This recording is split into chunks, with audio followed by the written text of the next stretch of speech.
I'm Cassie Grant, the woman who was erased from the very dream she helped build. But that night, standing at a glittering charity gala, I placed my hand on my pregnant belly and said in front of hundreds of guests, 2 years ago, I was paid to disappear. But art doesn't lie, and neither do babies. This is Theo Caldwell's daughter. And somewhere in Brooklyn, his son is taking his first steps, because I was too poor and too alone to raise him. That was the moment I took back my voice, exposing the truth buried beneath a tech empire's success. And that was only the beginning. Before I share the full story, tell me where you're watching from in the comments. Hit like and subscribe if you've ever had to overcome hardship for the sake of family. Trust me, you'll want to hear what happened after that night. The rain hammered Brooklyn that afternoon, turning the sidewalk into a river of broken umbrellas and hurried footsteps.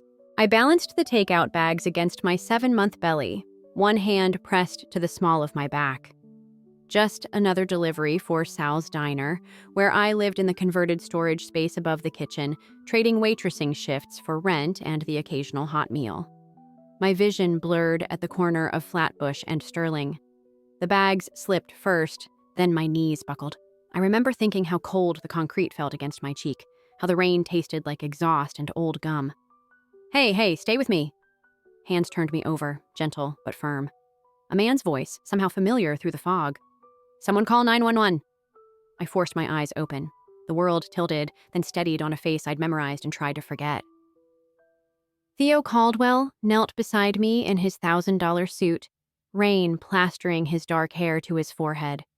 The same worried crease between his eyebrows from 2 years ago when he'd stay up all night debugging code while I sketched logos on napkins.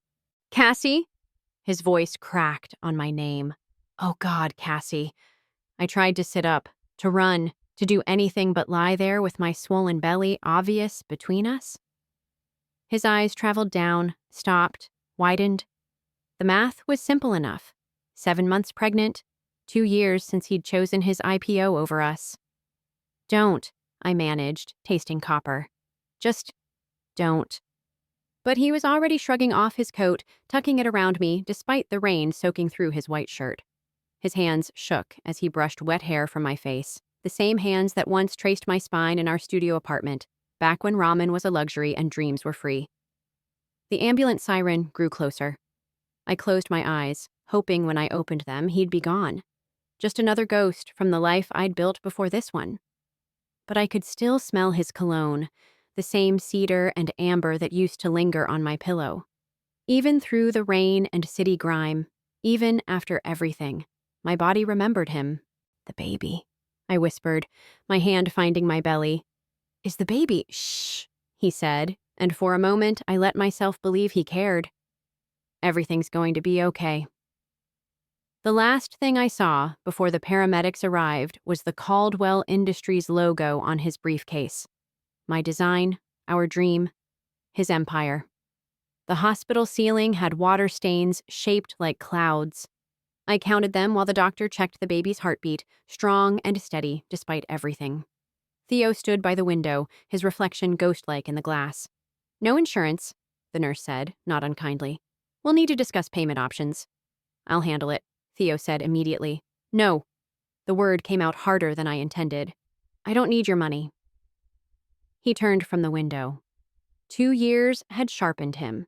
Designer stubble, gym-sculpted shoulders, the kind of confidence that comes from seeing your face on Forbes. But his eyes were the same, that impossible green that used to make me forget my own name. Cassie, please, let me... Like you let me? I pulled the thin hospital gown tighter. When you said I didn't fit your new world? The memory hit us both. That last night in New Haven, boxes packed, champagne cooling for our move to Manhattan. His assistant had called. Not a celebration, a termination. The investors wanted a different image. I was too bohemian, too unpredictable, too much of everything he needed to leave behind. I was young, he started. Stupid. The pressure. Stop. I turned away, but not before he saw my hand unconsciously protecting my belly. You made your choice. What I didn't tell him, I'd made mine too. The pregnancy test turning positive 3 weeks after he left. The nights throwing up alone in gas station bathrooms as I drove nowhere in particular, just away. The moment I signed the NDA his assistant had couriered, trading my silence for my father's chemo treatments. $20,000 to disappear.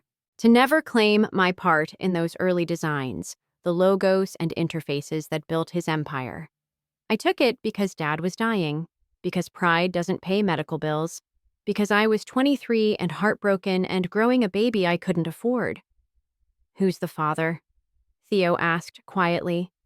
The question hung between us like a blade.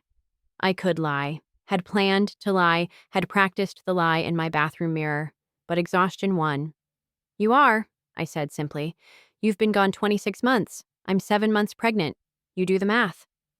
He sank into the visitor's chair like I'd shot him. His hand reached out, stopped midair, fell back to his lap.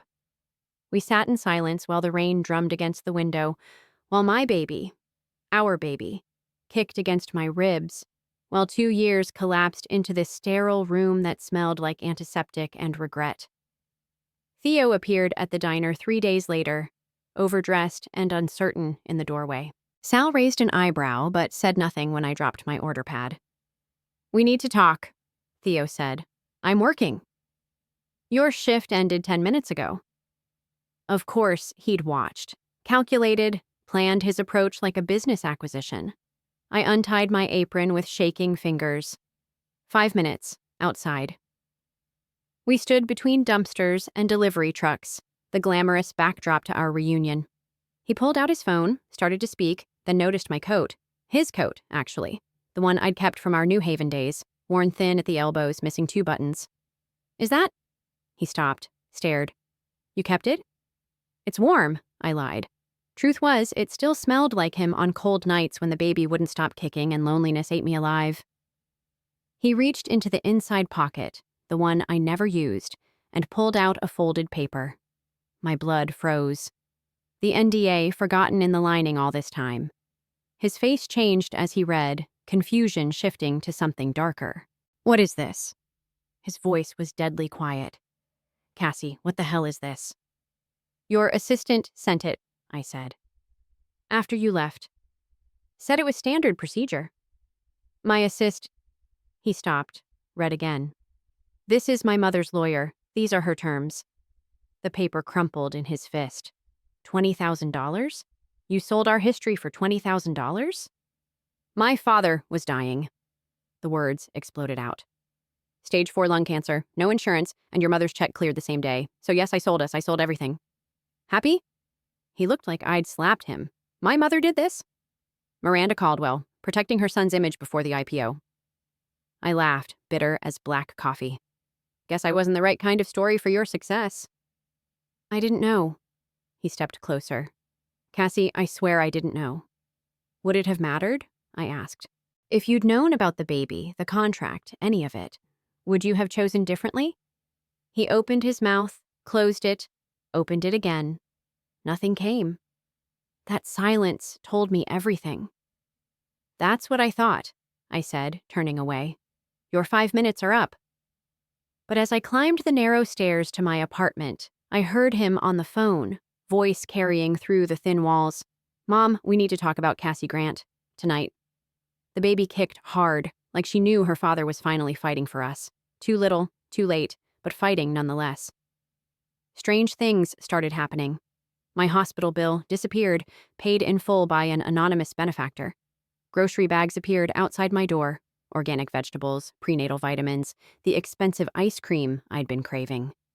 Sal mentioned someone had covered my rent through my due date. I knew it was Theo. The cedar cologne lingered in the stairwell. 2 weeks of this ghost-like care before I caught him. 2 a.m., leaving Thai food outside my door. "You know I can see you, right?" I said through the cracked door. He froze, takeout bag in hand, looking absurdly young. "I didn't want to wake you. The baby's playing soccer with my bladder. I don't sleep anymore." I opened the door wider. "You might as well come in." My apartment was nothing like our New Haven place. Cramped, water-stained, a hot plate instead of a kitchen, but I'd painted the walls soft yellow, hung string lights made it mine. Theo sat on my salvaged couch like he belonged there, like 2 years hadn't passed. I fired my mother from the board, he said quietly. She admitted everything, the NDA, the threats, the bribes to make you disappear. Theo, she thought she was protecting me. He laughed, hollow, protecting the company's image. She never asked what I wanted. I sat beside him, the baby rolling between us. What did you want? You, he said simply. It was always you. I got lost. The money, the pressure, everyone telling me what success looked like. I forgot it looked like Sunday mornings with you stealing my coffee, arguing about fonts until 3 a.m., you painting while I coded. He pulled out his phone, showed me a photo. I kept this. My first logo design for Caldwell Industries, sketched on a napkin from the Greek diner where we had our first date. Now it was worth millions, plastered on buildings across Manhattan. But in the photo, it was still just pen on paper, coffee-stained and perfect. I have something too, I admitted, retrieving a portfolio from under my bed. Everything we created together, before. We spread the sketches across my floor, our history in ink and pixels. His hand found mine over a design from 3 years ago when we were young and stupid and brilliant. The baby kicked, and I guided his palm to my belly. She's strong, he whispered. She's ours, I corrected. We sat there until dawn, his hand on our baby, surrounded by the dreams we'd built and lost and just might, build again. The technician squirted cold gel on my belly. And Dad's here today. I started to correct her, but Theo squeezed my hand. We'd fallen into this routine, prenatal appointments together, him driving me in his Tesla while I complained about his music choices, both of us pretending this was normal. There's your daughter, the technician said, and Theo made a sound I'd never heard before. Soft, broken, amazed. Can you see her face? He asked, leaning closer to the screen. Here's her profile. She has your nose. Poor kid, I said, but I was crying. Theo wiped my cheek with his thumb, a gesture so familiar my heart cracked. She's perfect, he whispered, just like her mom. The pretense shattered. We weren't friends helping each other. We weren't co-parents planning logistics. We were two people who'd loved each other, lost each other, and were circling back like satellites pulled by gravity. Why didn't you tell me? He asked as we sat in his car afterward. About the baby? I tried. The admission burned. I went to the airport the day you flew to San Francisco for the IPO roadshow. I was going to tell you everything. But you were with someone. Tall, blonde, laughing at something you said. His face went white. Sophie, my half-sister, Dad's a fair kid. She'd just turned 18, wanted to see the company. Cassie, that was my sister. The world tilted. 2 years of assumptions crumbling. Your sister? I never cheated, he said. Never even looked at anyone else. It was always you. I thought about all those nights crying into his old coat, convinced he'd replaced me with someone shinier. The waste of it all, time, love, trust, made me want to scream. We can't get it back, I said. Those 2 years. No, he agreed. But we have now. We have her. His hand covered my belly. If you'll let me, let us. I wanted to say yes, to fall into him like before. But there was something else. Something I'd buried so deep it felt like swallowing glass to bring it up. There's something else, I whispered. Something you need to know. His hand stilled. What? She's not our first, I said, the words scraping my forward throat raw. I had another baby. Your son, 14 months ago. The silence in the car was deafening. Outside, Brooklyn rushed by, people living normal lives while mine imploded again. Where is he? Theo asked finally, voice carefully controlled. I gave him up, I said. I couldn't. I was alone, broke, terrified. I gave him to a family who could love him right. This time, when he pulled me against him, I let myself break.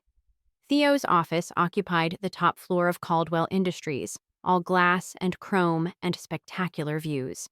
But he led me past the conference rooms to a private vault. I want to show you something, he said, typing in a code. Inside a single painting. Mine. The first one I'd ever given him, back when we lived on love and ambition. A abstract piece in blues and greens, the colors of his eyes and the ocean we'd never seen together. You kept it, I breathed. It's the only thing in this building that matters, he said. The rest is just money and metal. This is us. I touched the canvas, remembered painting it on our bedroom floor while he brought me coffee and told me about his dreams. We were going to change the world together. I need to tell you about the baby, I said. Our son. He nodded. Wait, he's sitting. The family? I chose them carefully. Open adoption, I get photos, updates. They're good people, Theo. Better than I could be alone. Show me, he said. I pulled out my phone, found the folder I looked at every night. A beautiful boy with Theo's dark hair and my stubborn chin. First steps, first birthday, first smile. His name is James, I said. They call him Jamie. Theo stared at the photos, thumb stroking the screen like he could touch our son through pixels. He looks happy. He is. I started crying again. Hormones, grief, the weight of choices made in desperation. But I miss him every day.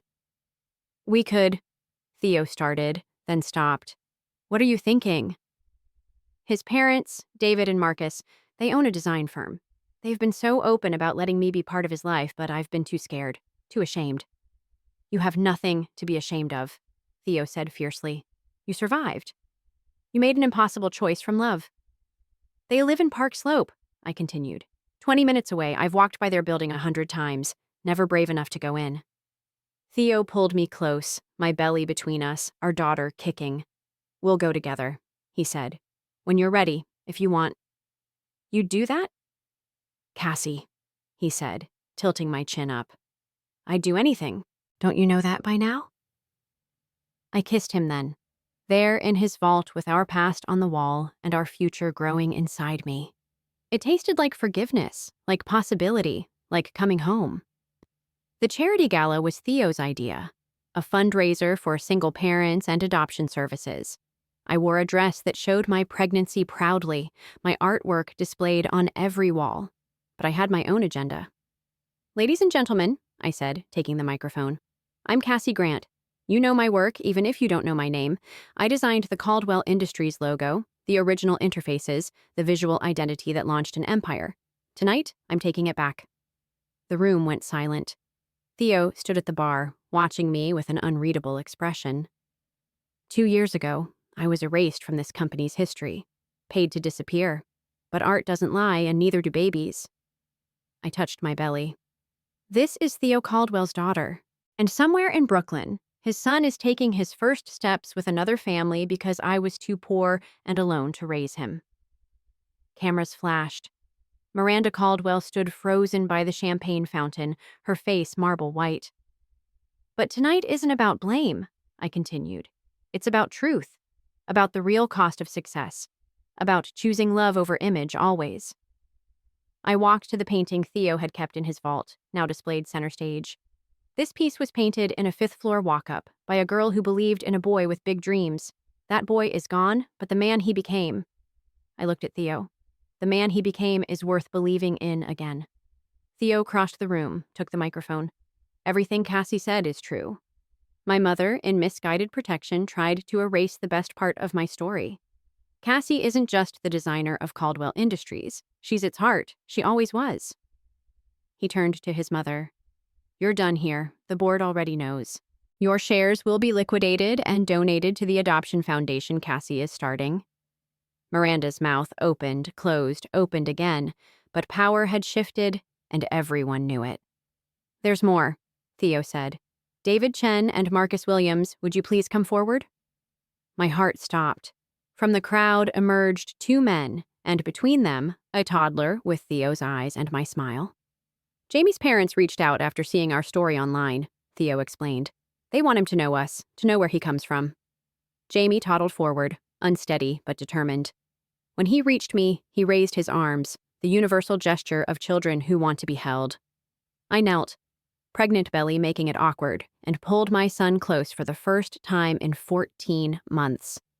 He smelled like apple juice and playground sand and dreams I thought I'd lost. 6 months later, I stood in my new apartment, one I had designed myself. with walls of windows and a room for each child. Jamie was staying for his first overnight visit, playing blocks with his baby sister while David and Marcus had their own date night. "Mama," Jamie said, the word still new and miraculous. "Up?" I lifted him, his sister Grace balanced on my other hip. 2 pieces of my heart, finally whole. The gallery opening was next week. Found Things, a collection about loss and recovery, featuring work from single parents and adoptive families. Theo had insisted on funding it, but I was the director, the visionary, the one calling the shots. "You ready?" Theo asked from the doorway. He'd been careful these months, present but not presumptuous, letting me set the pace. "For the opening? Almost. The caterer. Not the opening," he said. "For this. Us. Whatever we're becoming." I set both babies in their play area, walked to him. We'd been dancing around this for months. Co-parents, friends, something more, but afraid to name it. "I'm scared," I admitted. "We crashed so spectacularly before." "We were different people then," he said. "Young, ambitious, thoughtless. Now we're parents. We know what matters." "What matters to you?" I asked. "Saturday mornings at the park with Jamie and Grace. You painting at 2 a.m. when inspiration hits. Family dinners with David and Marcus because they're Jamie's parents too, and that's beautiful, not threatening. Building something real, not just profitable." "You've changed," I said. "You changed me," he corrected. "Losing you, finding you, nearly losing you again, it clarified everything." Jamie toddled over, grabbed Theo's leg. "Dada?" We'd been teaching him, slowly, that he had 2 sets of parents who loved him, that families came in all shapes, that love multiplied, never divided. "Yeah, buddy," Theo said, lifting him. "Dada's here." Grace started crying, and I scooped her up, swaying automatically. This was us, messy, complicated. A family stitched together from broken pieces and second chances. "I love you," I told Theo. "I never stopped. Even when I hated you, I loved you." "Marry me," he said. "Not now, not until you're ready, but someday. Let me prove every day that I choose you, choose this, choose us." Through the window, Brooklyn sparkled, the diner where we'd found each other again glowing on the corner. I'd waitressed there, lived above it, nearly died on its sidewalk. Now I owned the building. Theo's wedding gift, he'd said, for whenever I was ready. "Ask me again in a year," I said, "if we survive that long." "I'll ask every year," he promised, "until you say yes." Jamie reached for me, and we stood there. A family portrait no one would expect. Broken and beautiful, scarred and sacred, ours.